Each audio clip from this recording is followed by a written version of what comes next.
Hola, buenas tardes. Yo soy la doctora Feldman, soy asistente de la cátedra y en la clase de hoy vamos a estar hablando de infecciones urinarias en la embarazada.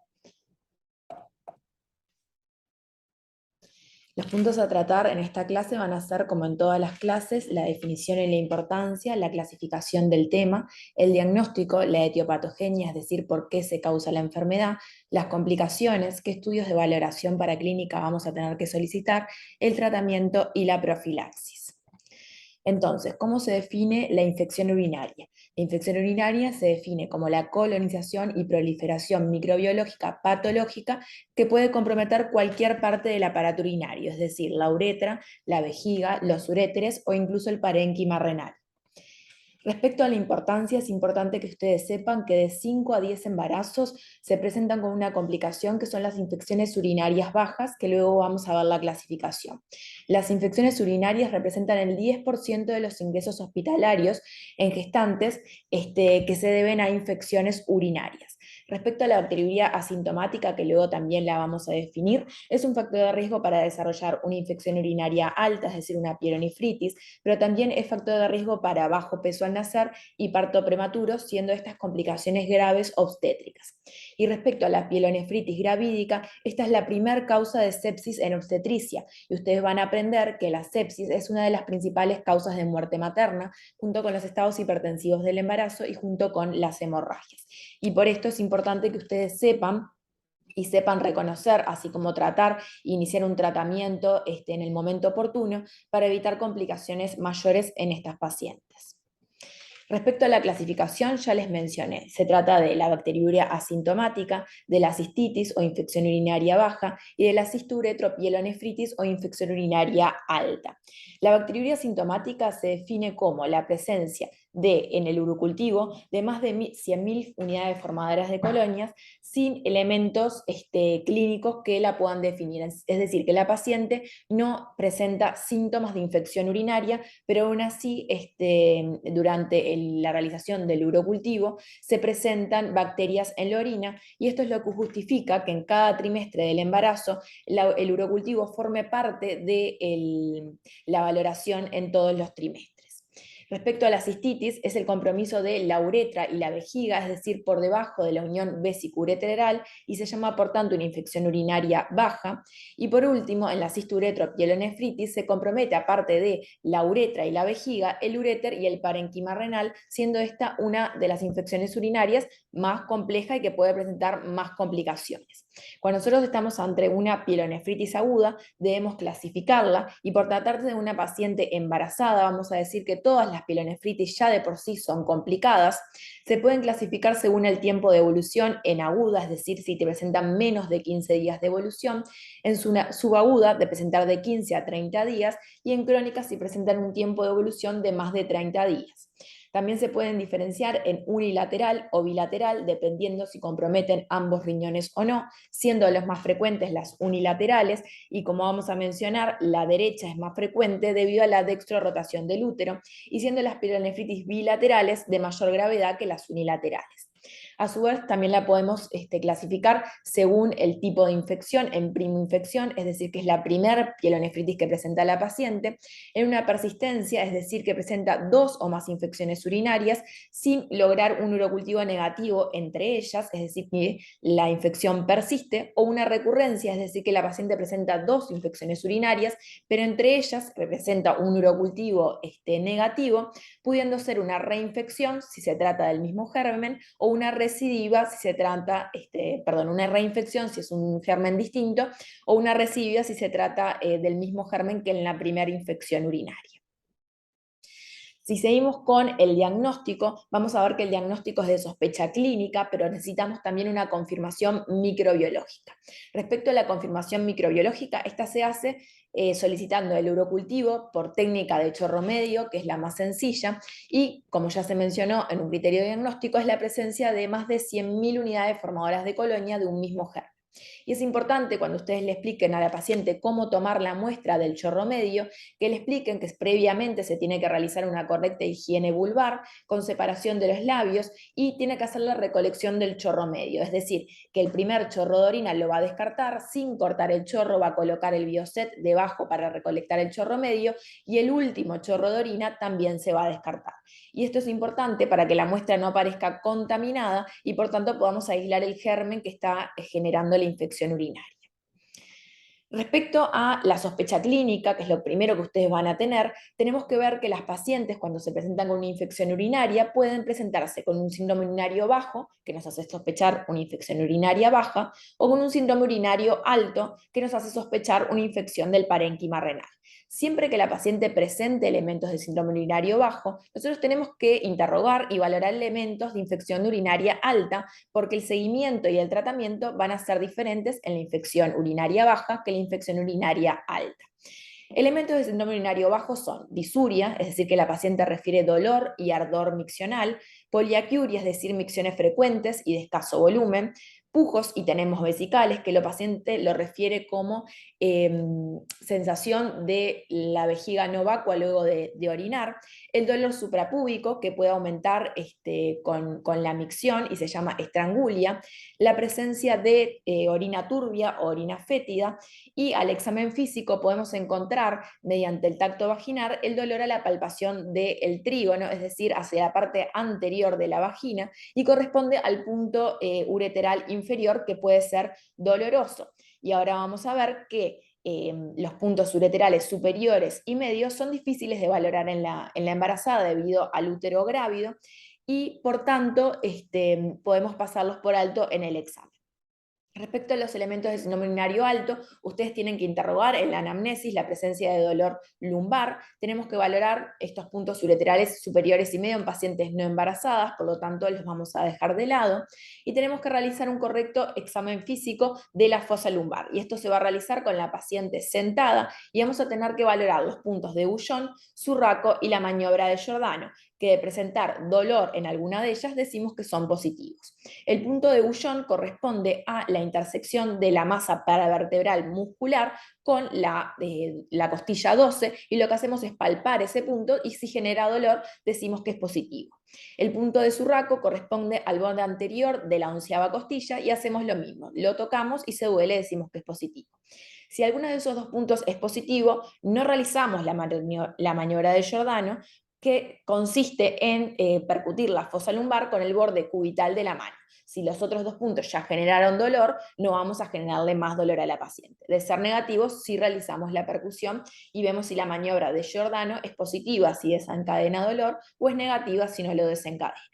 También tenemos que valorar siempre en estas pacientes la presencia de un síndrome tóxico infeccioso, es decir, de fiebre, de decaimiento y chuchos de frío. Y esto es muy importante en la paciente embarazada porque la presencia de fiebre puede presentar una complicación grave en el embarazo, que es la muerte fetal intrauterina. Por lo tanto, en una paciente que se presenta con fiebre, su primer maniobra, su primer gesto terapéutica va a ser el descenso de la temperatura.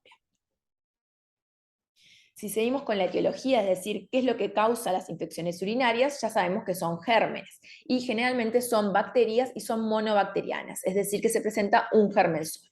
Como gérmenes más frecuentes, estas infecciones urinarias son adquiridas en la comunidad y son la Escherichia coli, la Klebsiella y el Proteus. Otros gérmenes mucho menos frecuentes son el Saprophyticus, el Enterococcus y el Streptococcus agalactidae del grupo B. La vía de llegada de los gérmenes, la más frecuente, es la ascendente, es decir, la paciente adquiere una infección urinaria baja y por ascenso se lleva hacia los uréteres y hacia los riñones. Otras vías mucho menos frecuentes son la vía hematógena y la vía linfática. Puede suceder que existan infecciones en otra área y por vía hematógena puedan dirigirse hacia los riñones, pero eso es mucho menos frecuente. Respecto a los factores favorecedores, es decir, qué factores de riesgo puede presentar una paciente para presentar más riesgo de infecciones urinarias, son sobre todo el sexo femenino. ¿Y por qué? Porque la uretra femenina es mucho más corta, pero aparte tiene una desembocadura cercana con el tracto digestivo y con el tracto genital, que son de por sí contaminantes. El embarazo, que vamos a ver todos los cambios que se producen en el mismo y que favorecen las infecciones urinarias. El estreñimiento habitual también es un factor de riesgo. Obviamente la mala higiene perineal, la inmunosupresión por cualquier enfermedad, las malformaciones del aparato urinario, la presencia de litiasis renal, el antecedente de infecciones urinarias previas y obviamente otras infecciones. Entonces vamos a ver ahora cuáles son los factores de riesgo y los cambios fisiológicos que se producen durante el embarazo y que favorecen la presencia de infecciones urinarias.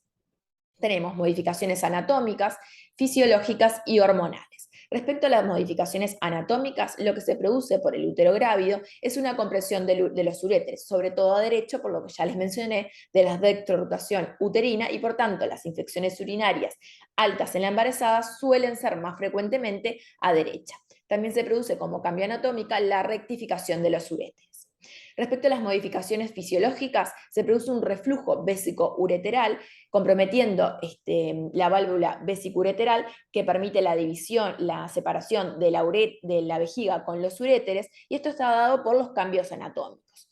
También por la compresión de la vejiga, por el útero grávido, se produce un vaciado incompleto de la vejiga y por lo tanto eso favorece la presencia de orina en la vejiga y favorece la presencia de microorganismos. También se producen cambios en la composición de la orina, aumentando el pH y aumentando la glucosa, y eso favorece el desarrollo de bacterias. Y también se produce un aumento del filtrado glomerular que favorece la llegada de gérmenes hacia el parénquima renal.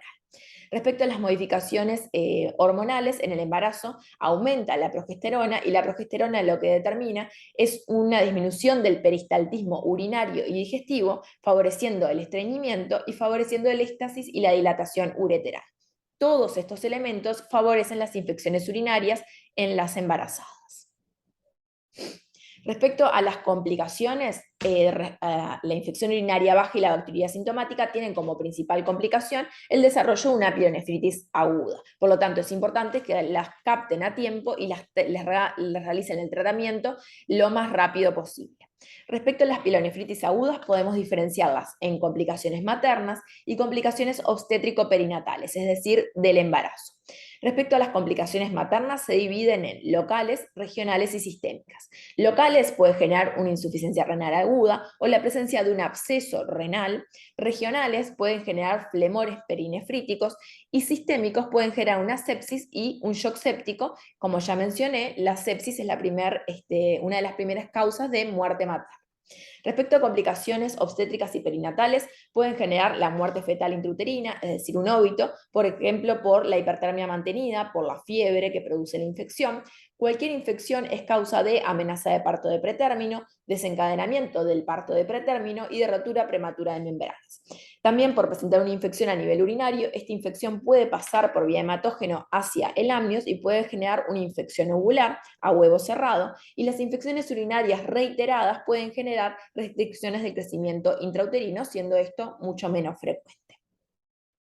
Respecto a la paraclínica que voy a solicitar ante la sospecha de una infección urinaria alta, esta se va a dividir en paraclínica solicitada para confirmar el diagnóstico, porque acuérdense que yo la sospecho por la clínica, pero luego tengo que confirmarlo, de valoración materna y de valoración fetal.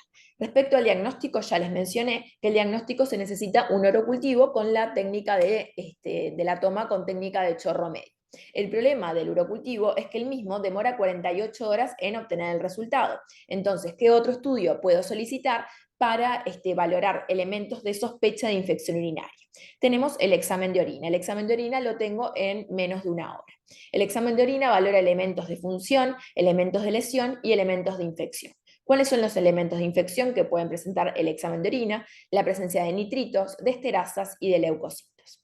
Respecto a la valoración materna, y esto lo voy a solicitar sobre todo cuando sospecho una infección urinaria alta, es decir, una infección urinaria del parénquima renal. Cuando sospecho eso es cuando tengo elementos de síndrome urinario alto. Voy a solicitar un hemograma para ver elementos, factores de riesgo como puede ser la anemia, para ver elementos de infección como puede ser una hiperplaquetosis o una hiperleucocitosis.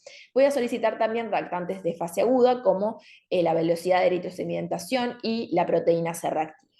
Después voy a solicitar la azoemia y la creatinemia, es decir, la función renal, debido a que una de las complicaciones que se pueden presentar en las infecciones urinarias altas son la insuficiencia renal aguda, y la forma de valorarlo es mediante la solicitud de la función renal. A su vez, puedo solicitar ecografía del aparato urinario, pero es importante que ustedes sepan que no en todas las infecciones urinarias altas en las embarazadas se solicita la ecografía del aparato urinario, y esta se solicita en casos como, por ejemplo, infecciones urinarias a repetición, una mala evolución post-tratamiento, una infección urinaria alta que yo sospeche que sea bilateral o que sea a izquierda, o que la paciente presente antecedentes de malformaciones urinarias o de cálculos renales. Y respecto a la valoración fetal, siempre es importante valorar el polo fetal solicitando una ecografía obstétrica. ¿Cómo vamos a realizar el tratamiento de las infecciones urinarias? Vamos a ver los tres tipos de infecciones urinarias. Tenemos primero la bacteriuria asintomática. La bacteriuria asintomática yo la voy a sospechar cuando en cada trimestre del embarazo solicito el urocultivo. Y cuando la paciente viene al control del embarazo y me muestra el urocultivo, el urocultivo dice el germen que presenta la bacteriuria asintomática y el antibiograma, es decir, a qué antibióticos es sensible ese germen. Y por lo tanto, ahí voy a usar el antibiótico de menor espectro según el antibiograma. Eso va a depender de cada caso. Para la cistitis, es decir, la infección urinaria baja, la paciente se va a presentar con un síntoma urinario bajo, yo le voy a pedir el urocultivo previo inicio del tratamiento empírico, pero no puedo esperar 48 horas el resultado del urocultivo y ver a qué antibiótico le voy a hacer según el antibiograma. Por lo tanto, yo le voy a arrancar un tratamiento empírico. Y esto se puede hacer con dos antibióticos, con la fosfomicina, que se realiza una dosis de 3 gramos, dosis única, o puedo hacerse furoximaxetil 500 cada 12 horas por 7 días. La paciente, a las 48 horas de arrancado el tratamiento antibiótico, va a volver a la consulta y voy a ver el urocultivo. Si el urocultivo presenta un germen que es sensible al antibiótico que yo le inicié, va a seguir y va a completar ese antibiótico. En el caso de no serlo, voy a hacer el cambio por el antibiótico al cual el germen es sensible.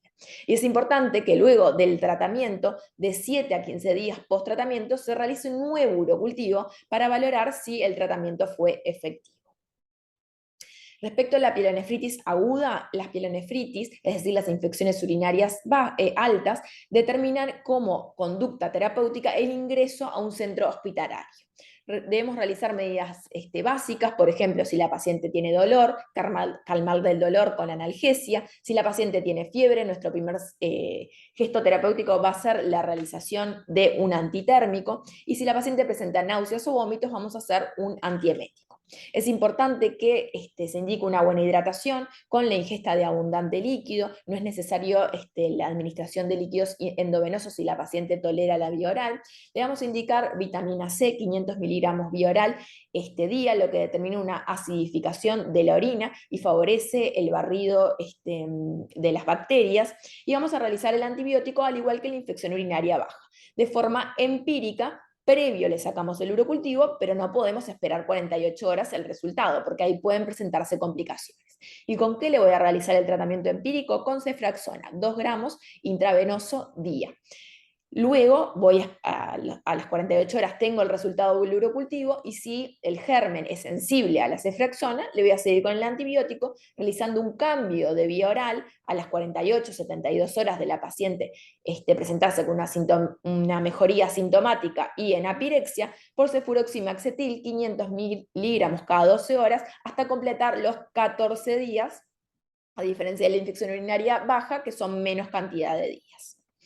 Respecto a la profilaxis, es decir, cómo puedo prevenir las infecciones urinarias, siempre las dividimos en profilaxis primaria, es decir, actuar sobre los factores de riesgo; profilaxis secundaria, es decir, un diagnóstico precoz; y profilaxis terciaria, evitando las complicaciones.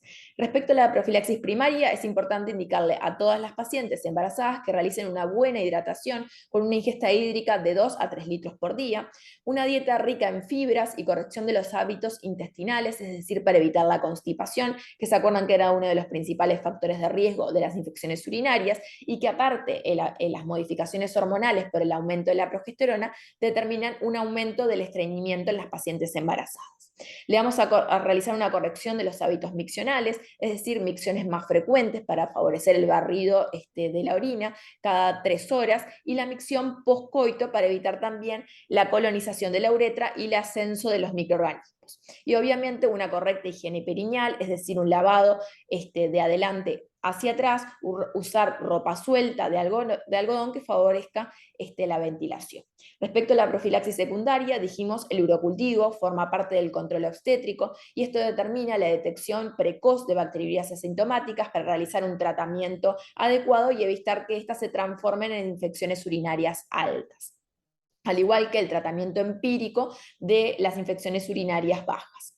Respecto a la profilaxis terciaria, se va a realizar la antibiótico-terapia de forma empírica ajustada posteriormente al antibiograma según el resultado del urocultivo.